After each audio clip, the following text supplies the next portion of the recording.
Hello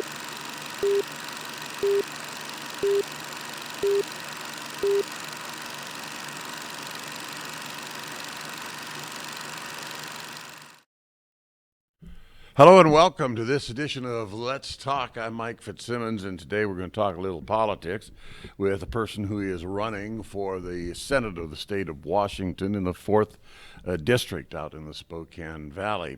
And she is Marie Danimus. And yes. Marie, thank you for joining us today. First of all, why are you doing this? I ask all politicians this question. Nuts? Why would somebody want to do this? Well, I mean, at the very base level, it is we the people, and it requires people to stand up and to participate. We own this country collectively. They are our rights collectively, and there's a lot going on. There's a lot going on right now. We have a lot of problems. We have a lot of division. And I was raised to believe that if you're not part of the solution, you're part of the problem. So just from the perspective of who I am as a person and how I respond to things around me, it really made sense in my life, especially at this time. I just returned home to Spokane. My mother is elderly. She required some more help. I was running back and forth like crazy, when she needed me, and it just came the time. It was hard on me to maintain my life and everything that was going on, and it was hard to be here for her when she needed me, so I decided to come back home. And I have always been very interested in politics. In fact, I started my schooling with the plan to become a lawyer, and I kind of did an analysis about what my day-to-day would be like. A lot of times we make decisions based on the ideals, and certainly this would apply as well. A politician, okay, the idea of maybe being able to affect change, to create policy, but then what's the day-to-day like? What do you actually have to do? What's required on a day-to-day basis to do the job? So initially I stepped away from law, pursued broadcasting, which, I've spoken about, and that changed for me as well. I've been doing the same thing now for about 25 years, which is marketing and small business promotion and basically development, if you will. But always with a mind's eye on politics and community involvement. And it just seemed like the right time, the right place. And I felt, especially with the problems that we have right now, that my skill set in particular could be applied in a really positive way. We have two factors that are at play in this particular election, notwithstanding the issues. Just a couple of them. Number one, we're in a state where the population density is on the western side of the Cascades, and in about 4 or 5 counties lies essentially the decision makers for the state of Washington to the exclusion of everyone else if they turn out and vote, and it tends to be Democratic, tends to be more liberal than it is in the 4th District, obviously. Yes. And we have a Senate and a House in Olympia that is going to be majority Democrat, and we have a Democratic governor. So as you enter this race, that's one factor. The other thing is we're in one of the craziest years we've ever seen with respect to COVID and with the murder hornet. Don't forget the murder hornets. The murder hornets. Yeah, everything. But I mean, this is a crazy atmosphere right now. So you said this was the right time to get in. I'm thinking, really? Well, for a problem solver, yes.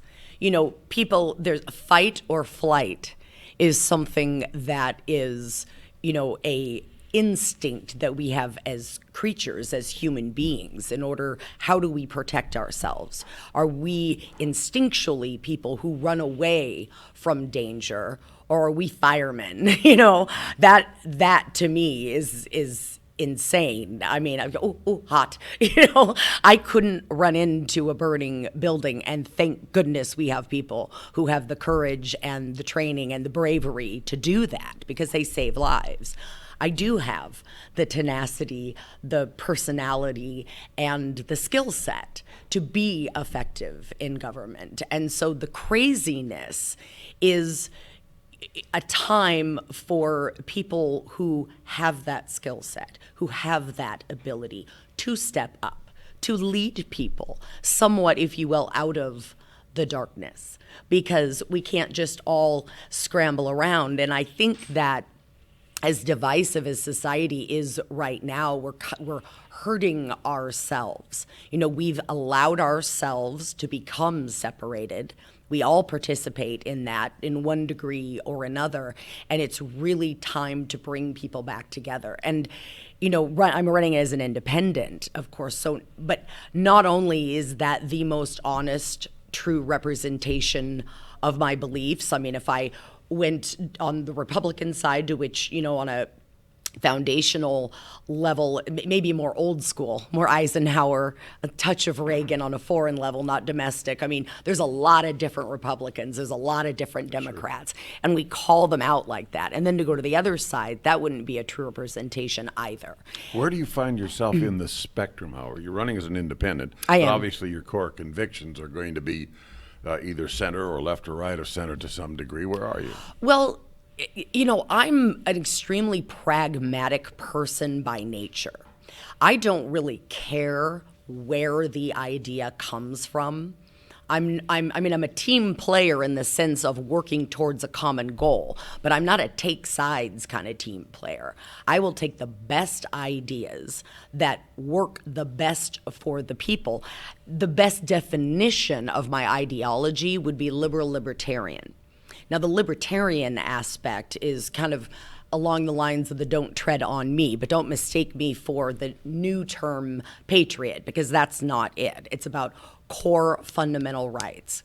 And the liberal aspect is not liberal with a capital L, it's a liberal with a lowercase l. And you're an educated man, you know the difference. But for people who may not quite understand that, it's not a party ideology, but it's it's rights for everyone, it's universal, it's open-minded. And so really in the sense of being a liberal, being easier, if you will, is not hard set.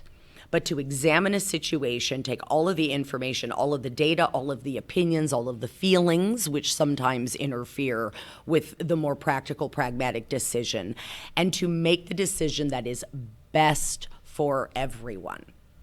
But as an independent, if you were to initiate a piece of legislation, you're going to have to persuade one or the other side to join you. And so the question is, would you likely caucus with either the Republicans or the Democrats, or would that be on a per-issue basis? It's funny because that is an issue. I mean, I'm always open to new information, if you will, but I'm very secure in my ideology and what I believe. With regards to caucusing, it's a very interesting concept, caucusing, because we've essentially divided people into two teams that work together. And from my perspective, it's about strategy. It's not, do I ideologically fit more with the Democrats, or do I ideologically fit more with the Republicans? It's, am I going to be able to get more done caucusing with the majority or caucusing with the minority? Because I'm in this for the 4th District. I'm not in it for Republicans or Democrats. I'm in it for Washington State, and I'm in it for the 4th District. We're also going to see there's a lot of people in the 1st and 2nd positions in the race for the House. So we've had a Republican stronghold in that district for a very long time. There's 2 different Republicans in both the House races. Of course, we have Mike, and then we have myself, who's more in the middle, and we have John Ross Kelly in the Senate race. Who's going to be representing the 4th? Who would I be, assuming I would win the seat, who would I be working with in the sense of our people? I mean, if I have 2 Republicans and myself, then I might lean towards running in the Republican. But then again, if I have 2 Democrats, maybe I would be in Republican as well, in the sense of what is going to strategically allow me to best get things that are needed here. But you don't have to hang around politics very long to discover that politics is the art of the possible. Of course. And that coalitions are how things get done. Of course. And if you play this side for this game and this side for that game and this side for that game, pretty soon you find yourself all by yourself, and nobody's interested in dealing with you because they can't trust that you'll stay through the entirety of the Right. Of the battle. If you're doing this for the 4th District, how do you describe the 4th District politically speaking, especially when you look at its history, which has been basically right of center? Certainly. And right of center is the important thing. Our reputation is that it's extreme right, but that's not really how it plays out. It's really a mixed bag, and it's changing. It's becoming more and more middle. And, and the timing, like why now? I think that my voice speaks to the majority of people in the 4th, whereas maybe the polar sides don't. And for me, I will have to make a decision, obviously. And I'm leaning towards the Republican caucus. I'm leaning towards the Republican side in one sense because it tips the hat to my district that has been completely and totally Republican for a very, very long time. The other is that in all likelihood, the people there are going to be Republicans as well.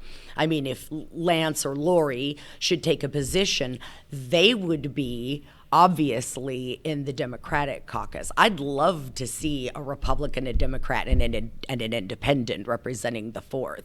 And as a coalition representing them, if there were 2 of us in the Republican caucus, and I keep saying that, and a Democrat on the other side, then we could kind of split our purposes. And actually, I mean, in my work history, I've been an interim marketing manager for larger corporations. Sometimes people are my client and sometimes they onboard me. And I have had to go into situations where it's a new culture, a new product line, a new service, and immediately learn. I'm really good about getting on my feet quickly. And as a freshman, I'm going to have to learn a lot about how the system works, regardless of my intellectual understanding.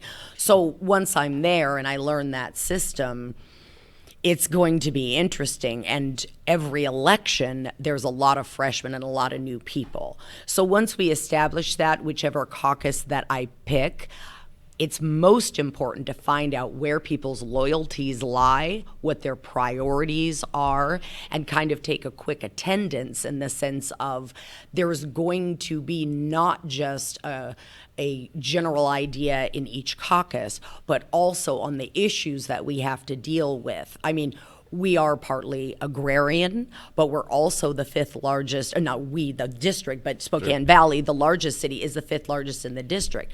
So we have a lot of different interests. Finding the people in all of the legislature who have goals, ideas, and purposes that most align with my district, and then as a group going into the caucus and getting them to see that we're right.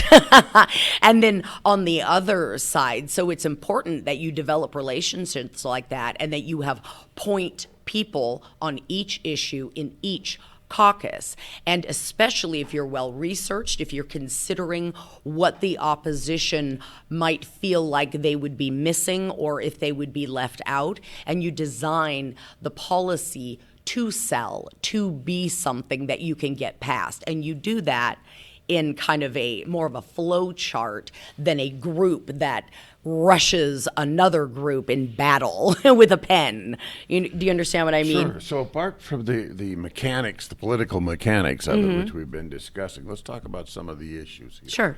What's the most important thing you think you are able to accomplish if you are elected, regardless of how it is you engineer that process, because it will require, as an independent, some engineering. Right. But outside of that, what is burning in your mind and heart is, I want to do this for the 4th? Right. Well, I mean, I have my eyes set on Ways and Means and Trade and Commerce, for sure. For committee assignments. For committee assignments. And to the extent that we have attorneys, we have business people, we have educators. All of us bring to would bring to the legislature a certain level of talents. And small businesses, I'm a small business advocate. Our B&O tax, in my opinion, is just a mess. And also, too, with states' rights and the federal budget and what gets trickled down to us, if you will, and then what we have to make up when they make cuts or when they give us certain things. I really think from an efficiency standpoint, because that's what I do in my job, in the sense of the cuts, in the sense of creating symbiotic relationships, combining maybe certain departments with specialties in them so the overhead is reduced. And attacking the problem where small businesses are suffering. We are cornering another minimum wage increase. I don't know what's going to happen with that. We have a most regressive tax system in the nation. We talked about income tax the other day, which really isn't on the table, even in a realistic way if we wanted one. Well, it might be if you're trying to recover they call it the losses from the coronavirus effect on the state's certainly. economy. But I mean, if we were to do an income tax, if you could clean the slate, I would absolutely start with an income tax, because it can be constructed so it's very fair. We don't have a fair tax system right now, but with small businesses, especially nationwide, small businesses employ 54% of people. And Spokane is laden with small businesses.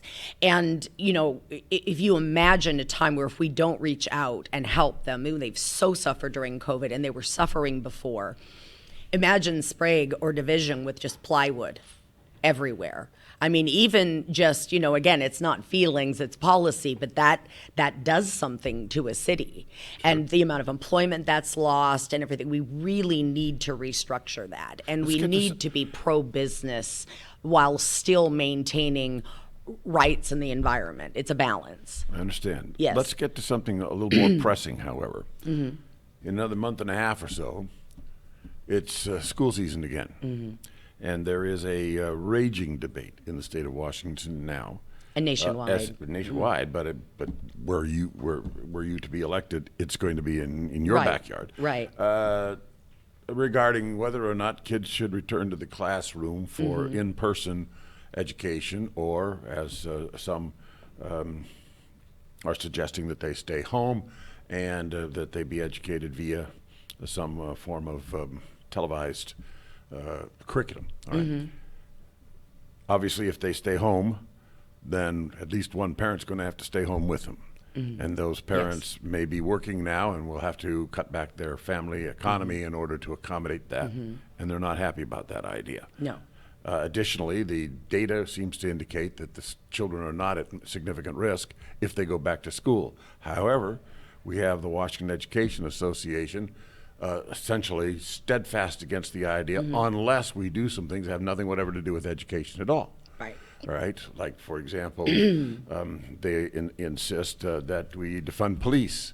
They insist that we do other things that have absolutely nothing to do with respect to the education mission, and they're going to stand fast on that. You're going to have a pretty interesting first few months if that stays true. What is your position on kids going back to school in the fall? I want it, but I don't think we're primed for it yet. But I think that we should approach it on maybe a semester. I mean, they don't have semesters in K through 12, but you know what I mean, like in quadrants, in the sense of, okay, let's not start after Labor Day. Let's look at getting back after a certain break. And the one thing that I really think that we should consider going in is not starting, obviously, just like, okay, school's back, and everyone rushes back in. But you remember in kindergarten when we used to have AM kindergarten and PM kindergarten? Sure. I mean, we could start by doing that, kind of a combined approach to where, okay, you're going to be in the afternoon and you're going to be in the evening. And if we treat the education a little bit more like college in the sense, well, you have your general university requirements, and then you have your electives or your chosen course of study, especially in the older kids, like in high school. We could very easily parse that out to where, some kids are coming in the beginning of the day and then they're doing some kind of independent study in the afternoon. The younger kids are easier to kind of keep in that kindergarten rotation because they're learning basic things, and there's a lot of extracurricular activities that would certainly be missed, but they're not going to slip behind in what is kind of regulated for them on a yearly basis. I think the most difficult is like 5th grade through like 8th grade, because they're at the point where they're starting to learn algebra, they're starting to learn more complex things, history, all of this. But to AM, PM that out, one is going to reduce the amount of interaction that they have, while we're also building and kind of catching up with internet studies and the way that goes. But I certainly, just because it's lesser, I don't think that it's less important. And again, we have to make a decision quickly. Whenever I have to make a quick decision, I err on the side of caution. Because the last thing that we want to do is go, oh my gosh, look what we did. And the work issue is the one, to me, that is the most difficult. So the economic impact yes, part absolutely. troubles you the most. Absolutely. Not so much the health of the kids, well, although that's not a throwaway, but it's certainly not. Obviously, the data indicates and kids are not at that great a risk. Nothing's a throwaway, which makes it such a difficult issue. But the economic effects. Yes. Now, as long as we're on that, you mentioned business and occupation tax. Mm-hmm. Obviously, in the current COVID and soon-to-be post-COVID, we hope, atmosphere, attracting business and getting the economic, accelerator back is going to be a key component of success for the state of Washington, all states for that matter. In the state of Washington, we have a hated tax called the business and occupation tax, which taxes $1, not income one, right. $1. $1. And as a result of that, businesses are look at Washington, and if they're going to be talking income tax and talking about an increase in property tax, trying to recover, but we're at max 10 on property tax already. Yeah, I understand that, but the bottom line is, if I'm an outside business looking at that B&O is not going to Washington, I'll go someplace else. What about that? What are we going to do about that? Because that's always been a problem. Of course it has.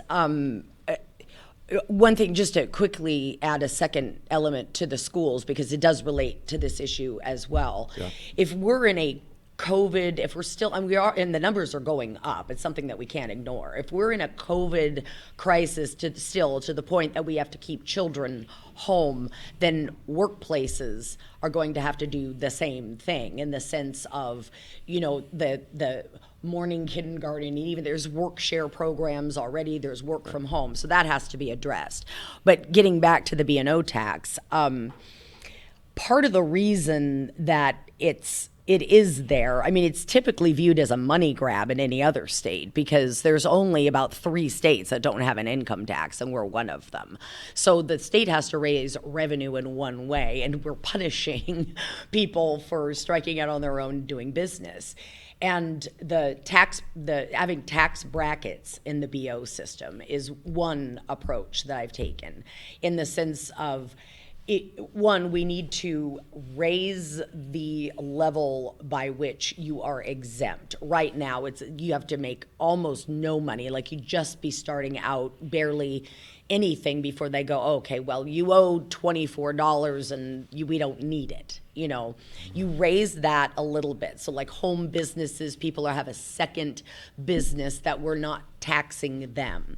The second thing is that for small businesses, $10 million and under, that represents a very large part of the state. And then we have these huge conglomerates that are paying the exact same rate. Their margins are much bigger.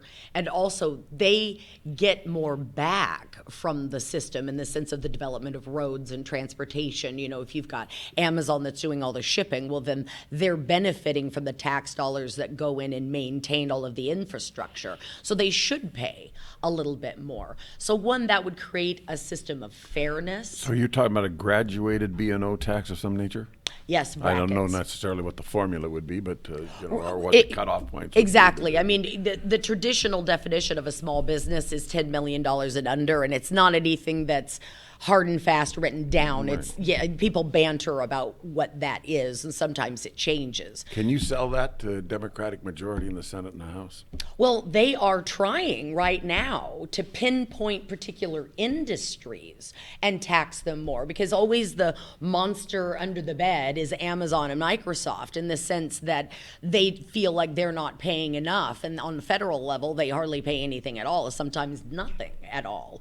So right now, they have been proposing, well, let's tax their industries, because that's how your B&O tax now is separated by industry.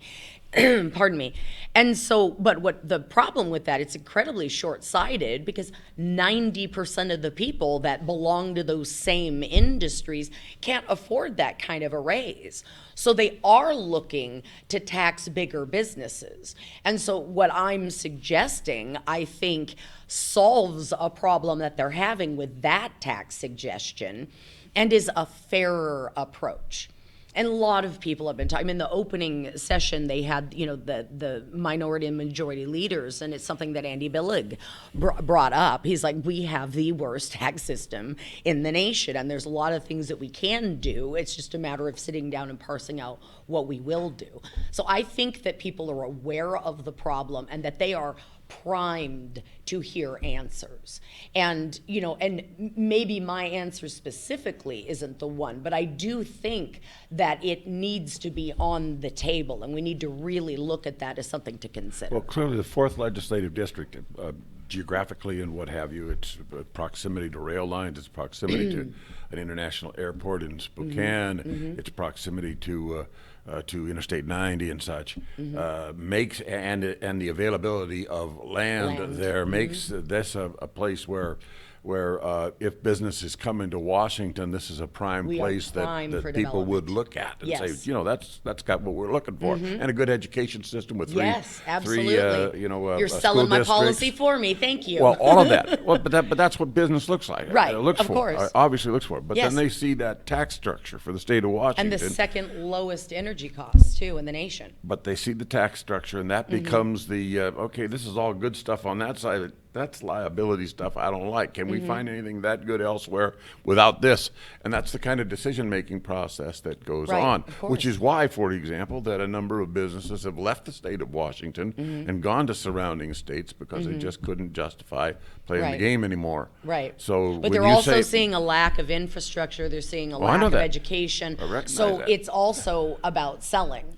But in the 4th, which is where your attention lies, you've got to defend the ability for them to be able to do that in the future, at the same time that we have these impediments that have existed because of COVID and what have you. Right. And then you, as an independent, are going to have to get some allies on your side to make that happen. Absolutely. Absolutely. How?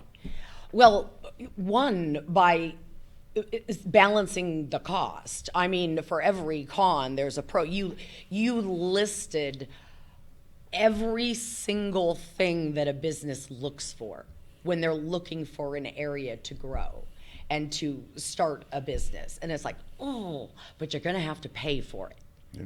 So just like the tourism department, we need to be selling what an amazing place we are to start business. And we can sell it a little better if it's fairer, in the sense of fixing the B&O system, as I suggested, with a bracket system. And also, too, I have another bit of policy that I'd like to propose, where for the first year when you start a business, now I've helped a lot of writing their business plan, their marketing plan, helping them get their legal structure set up. I do that a lot for small businesses.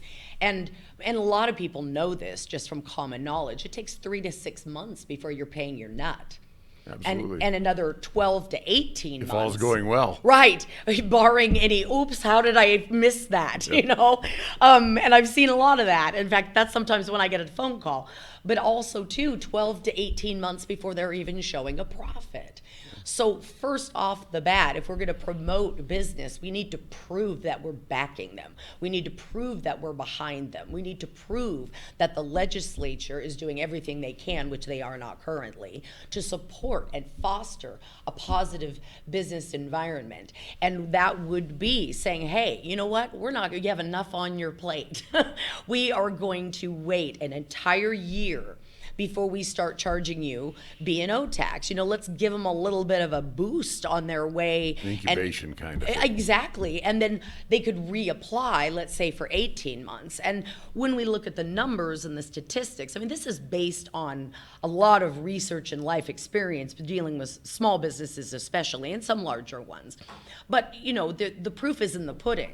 If this proves to spur business, then maybe we need to get a little more generous, because here's the thing, a stronger business from the first year out, when they enter the revenue stream of B&O, we're keeping jobs, we're keeping their vendor contracts, we're keeping their lease agreements, we're keeping all the employment taxes that they pay in, which is a pool, L&I is a pool. Right.